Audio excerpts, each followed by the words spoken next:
আমরা এই হেয়ারে আজকে কাটিং করব, আজকে না কালকে করব কাটিংটা।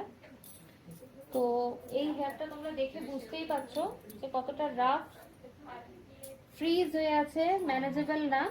তো সেই জায়গা থেকে আমরা ট্রিটমেন্ট করব, ট্রিটমেন্ট করে তারপরে কাটিংটা করব। তো আজকে কেরাটিন করব, আমি ফ্রন্টেও দেখাবো। ফুল হেয়ার ট্রান্সফরমেশন করব। আজকে হবে ট্রিটমেন্ট, কালকে হবে কাটিং। এইরকম কাটবো তলা থেকে।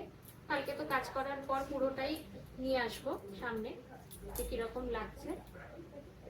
তো চলো,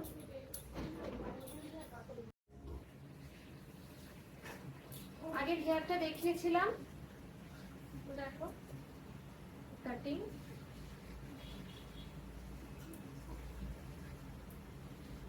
বলেছিলাম যে এই হেয়ারে কেরাটিন হবে, হয়ে তারপরে কাটিং করব। হেয়ারটা দেখো আগের থেকে কতটা হেলদি লাগছে।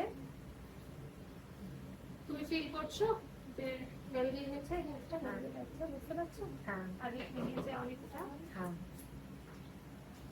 কাটিং ঠিক আছে, ভালো হয়েছে। একটু এই সাইডে এরকম করে রাখো, বুঝতে পেরেছো? তাহলে তুমি যেটা চাইছো।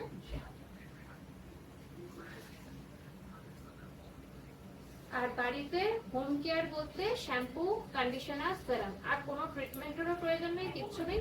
আবার 5 থেকে 6 মাস পর, বুঝতে পেরেছো? এখন খালি বাড়িতে হোম কেয়ারটা তুমি যদি ঠিকঠাক করো, ব্যাস এর রেজাল্ট আস্তে আস্তে আরো ভালো দিকে চলে যাবে। ব্যাক দেখো, আগের হেয়ারটাও দেখিয়েছিলাম। এরকম একটা হেলদি হেয়ার থাকলে কাটিংও ভালো লাগে আর স্টেও করে। কাটিংটা